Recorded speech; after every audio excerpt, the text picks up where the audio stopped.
What I don't want you to miss is the fact that right now fulfillment is occurring.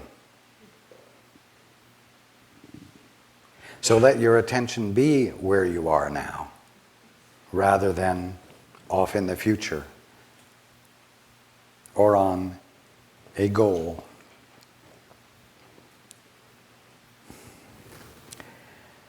You have labored, and it is all right for you to not be laboring right now.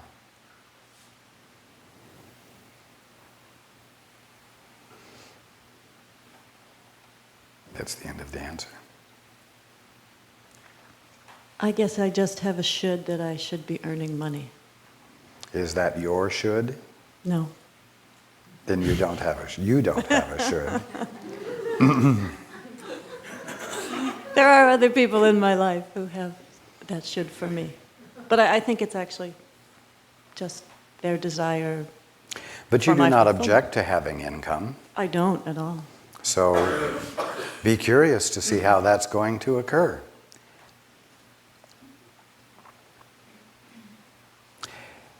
And the way it will occur will be unique to you and may not fit the form that others in your life think it ought to. But cash is cash.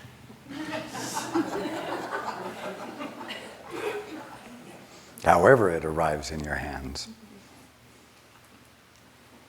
You want your experience of fulfillment, not someone else's concept of what your fulfillment ought to be. True. Thank you. You're welcome. Fulfillment is the nature of being. Being unfulfilled is not. So don't accept it if it seems to prevail. And the way not to accept it is not to get rid of it, but to remember what the nature of being is, which is fulfillment, and then being curious to see how fulfillment identifies itself on God's terms. And God's terms do not involve delay and prolonged unfulfillment. So be willing to have income,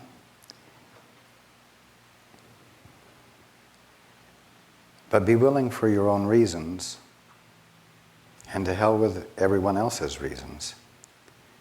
Your reasons are sufficient. Your curiosity and willingness to receive it are sufficient to have it manifest. And as I said, if the reason your fulfillment appears as income is different from this other one's opinion of how it ought to be, it won't matter to this other one at all that it's different.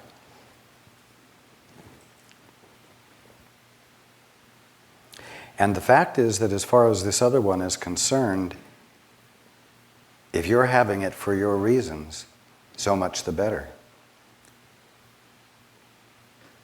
This other one doesn't really want you to have it for his reasons. Yeah. So don't make a struggle out of something where there isn't really any attempt to control occurring.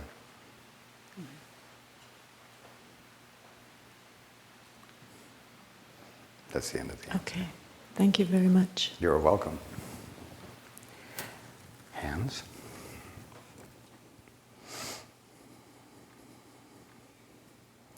The gentleman here. Raise your hand again. Yes.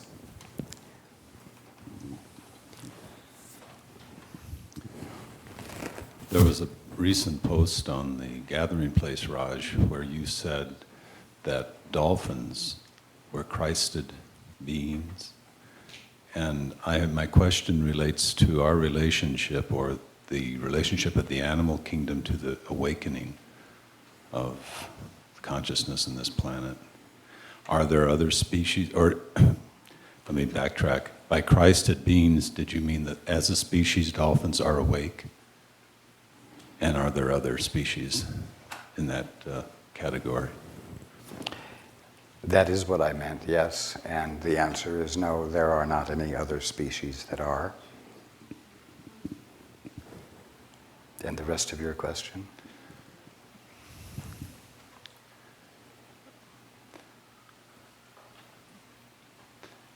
I had an experience many years ago of swimming out in the Atlantic Ocean to a pod of dolphins. I didn't make it all the way, but one of them broke rank and came over and swam by me and looked me over, and I got this wonderful feeling of brotherhood.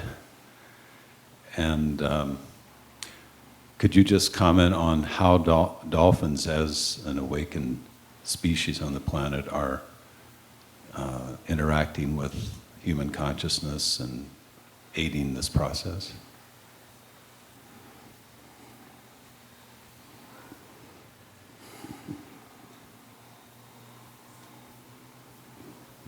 Or they're just being themselves?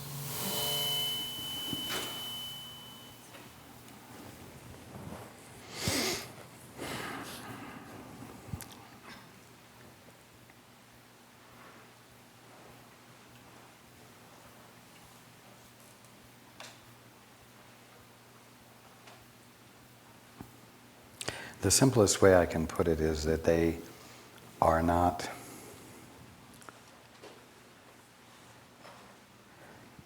engaged in accomplishing anything.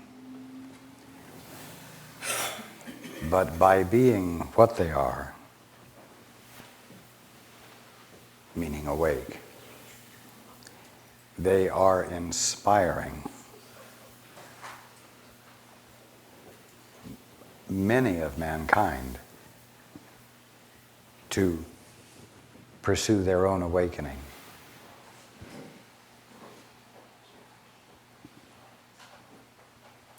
At this point, there is no interaction occurring. That is something that will occur as those who are in the process of awakening awaken.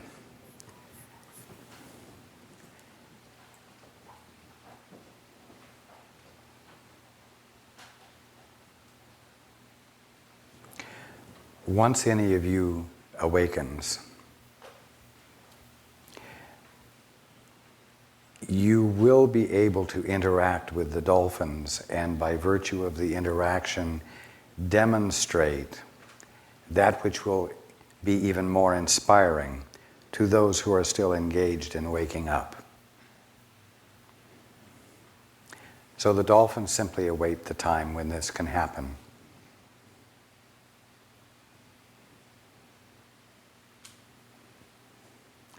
While not believing for an instant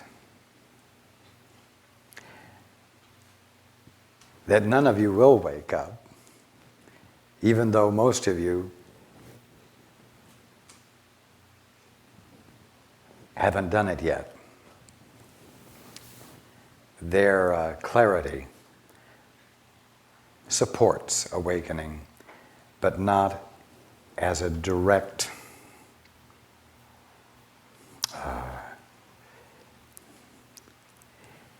affective action.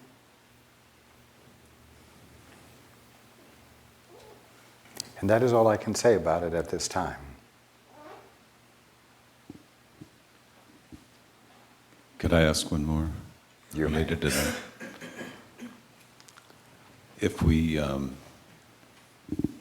judge the state of the biosphere and its health on this planet by current scientific studies, there's great cause for alarm, that there's great destruction going on.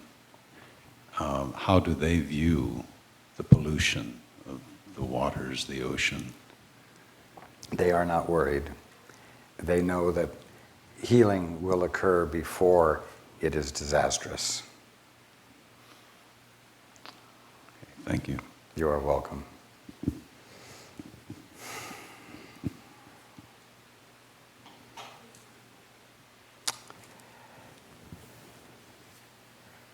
You know what? Everyone really is going to wake up. And it isn't going to be thousands of years from now. It's imminent. And it will occur before this threatened destruction of your planet and the ecology occurs. So, have more faith. We are not discouraged. Okay. Thank you. I needed to hear that. You are welcome.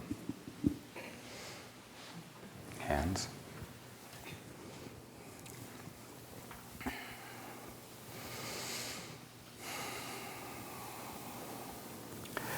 In the back row. Yes. Hi. I have kind of a question that's way off from what other people have been asking, and that is... I'm sorry, that's not allowed. Okay. I wanted to know if you could explain what happened in the November election. You want me to say that the wrong man got in? Well, I don't know that that's true. I don't particularly care for that man, but I'm just wondering what happened, because it just seemed unusual. What happened was ambivalence.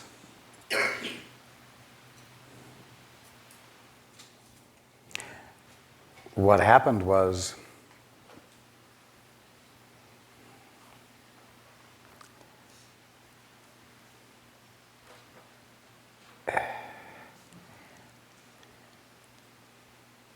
laziness on the part of voters.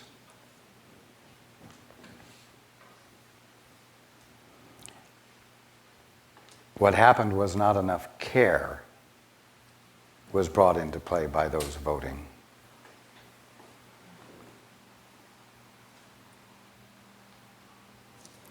But you know what? There's still a God.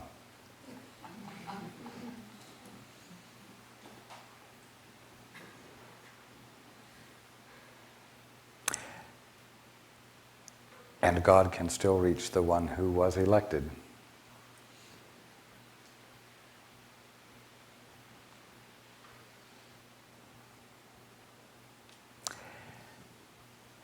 And I will say this, and it wouldn't matter who was elected. Watch your thoughts. Watch what you project onto him. Watch out for judgment. Love is transforming. Judgment is debilitating. You do not want somebody whom you don't like to be debilitated by, further by your hate.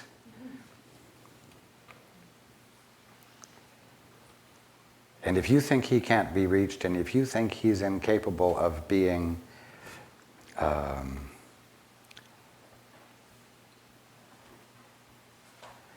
receptive enough to act intelligently, then know that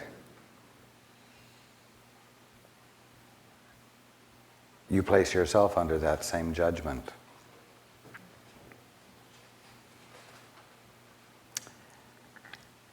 The truth you know about yourself, always the truth you know, not the truth you think. The truth you know about yourself is always, as I said earlier, explicitly clear to you as being the truth about someone else as well. If you want a better president than you think is in office, then love him into being a better president. Give him the same benefit of the doubt that you're giving yourselves, because you've all got, if you want to look at it this way, your own serious flaws. And yet, they are not justification for not waking up. And they are not justification for my withholding my love from you. And they are not justification for me to have undying faith in you and an ever-present willingness to support you in your increasing in clarity. Now extend that to this man or anyone that you are displeased with. Either you're part of the healing or you're part of the problem.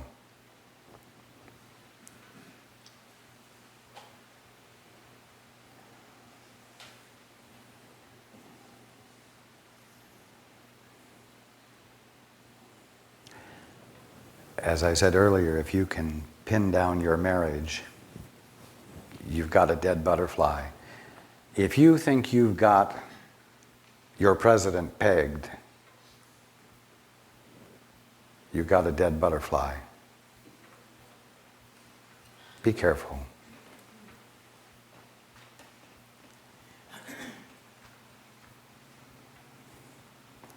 Extend to him what you expect from me. What you expect from me. Extend it to him. This is what it's about. It's about getting out of your old habits. It's about being willing to think. It's about being willing to consider another from your knowing rather than your thinking.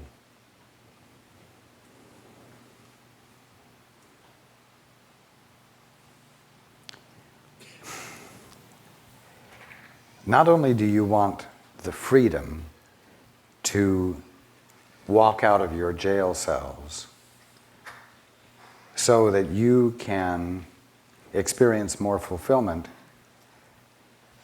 you need to want the freedom to get out of your mental habits and your willingness to be in agreement with the crowd. So practice your freedom from conditioned responses by thinking more truly about your president.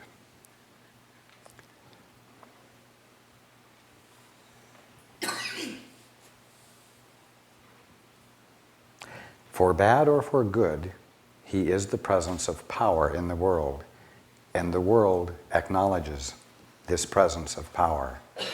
If you want his power to be exercised well, think of him well.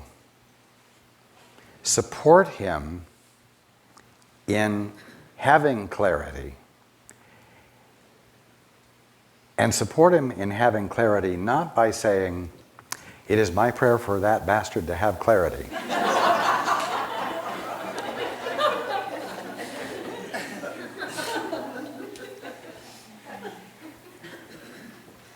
It is my prayer for that fellow who gets tongue-tied and can't even speak English well to certainly be able to speak well when he's negotiating with an enemy. You see,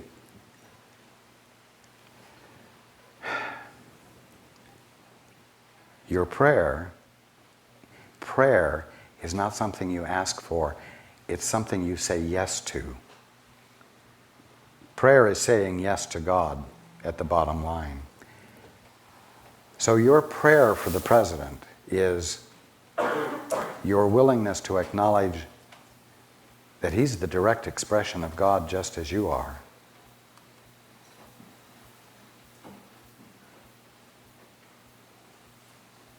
Whether he gets tongue-tied or not.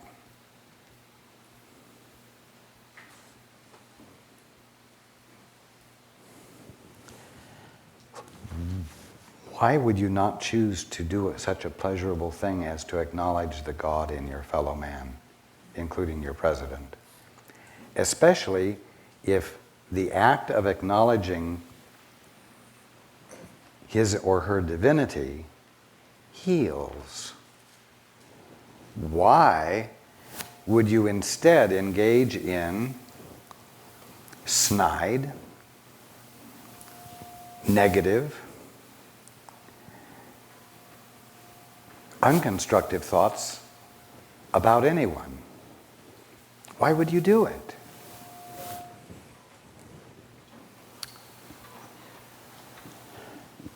Oh, it satisfies the ego if you can make a really good bad joke about him.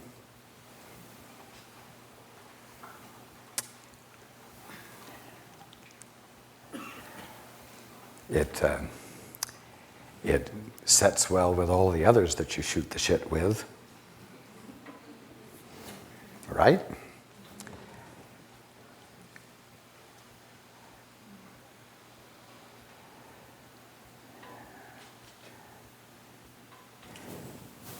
Don't use conformity with your peers as a justification for neglecting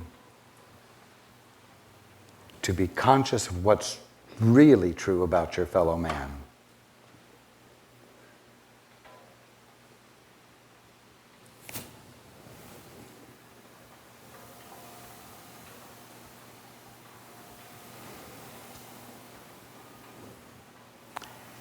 And next time you have an election, get more involved. Pay more attention. Participate a little bit more. Feel something about it.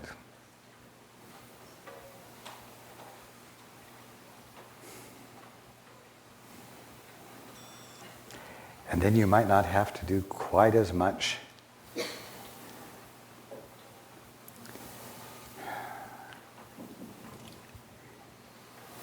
disengaging from judgment about the result. Okay. Hands.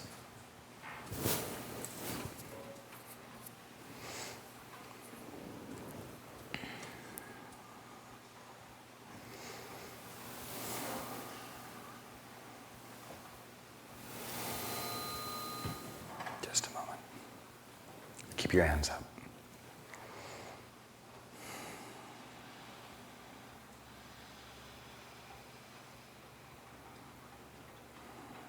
I will defer to the lady in the back. Phone, microphone. This is not exactly a question. It just bothers me. I want everyone to know we're Democrats.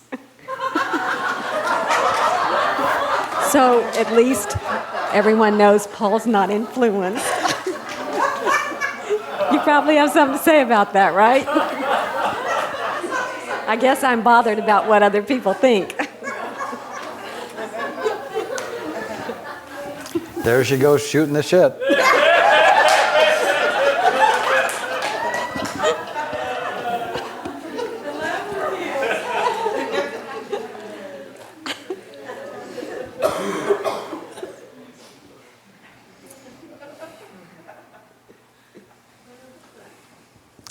Hands.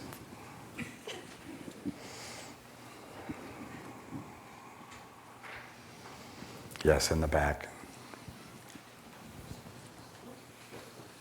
Thank you. I've been checking out different websites, and a couple of them I've come across where they gave small, short biographical information about a person. And on a couple of them, they had described an instantaneous illumination or enlightenment or whatever that was, that where they suddenly could feel and knew the unity of everything. And three-part question: what is that? Why does it happen to them? And why isn't it happening to us? Don't be so sure it hasn't happened to us. Why hasn't it happened to you? It is called an experience of illumination. It's more than just insight. Insight is usually an aha in terms of an idea and meaning, but illumination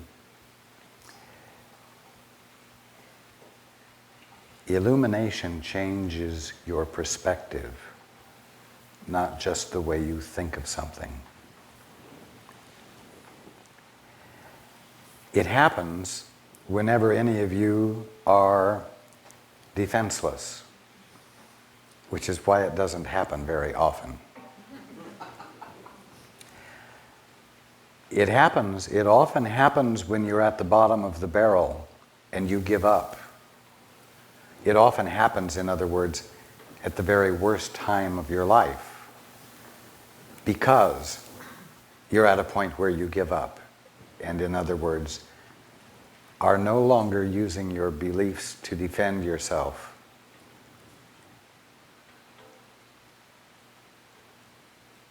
It also happens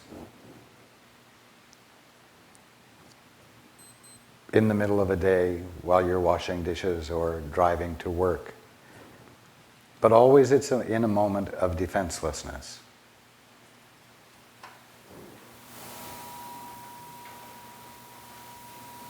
It's not something you can cause to happen. It just happens. But it also forever changes you.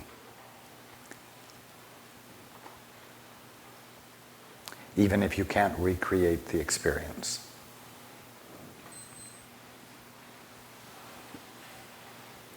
I could encourage you to look forward to it happening, but then that would bring a little bit too much effort into play, and you would not be defenseless or in a place where control isn't being exercised. If you haven't had it, don't worry about it. I want it. I understand, but it won't do you any good to want it. Now, what will do some good is for you to be willing to look at your world with curiosity, to see more of what everything really is, the divinity of what it really is. That invitation is one that you will more quickly get a response from. And one of the primary reasons that you'll get a response from it is because it's an invitation to join with something. It's a conscious desire not to be isolated from that thing that you're curious to experience more of.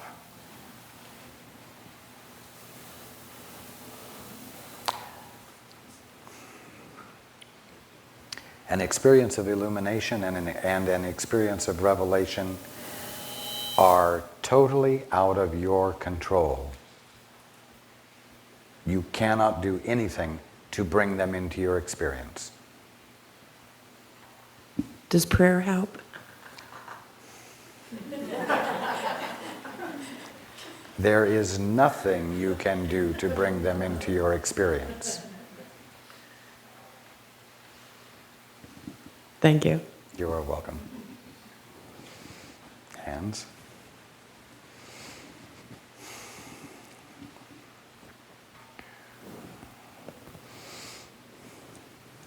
In the back, in the yellow.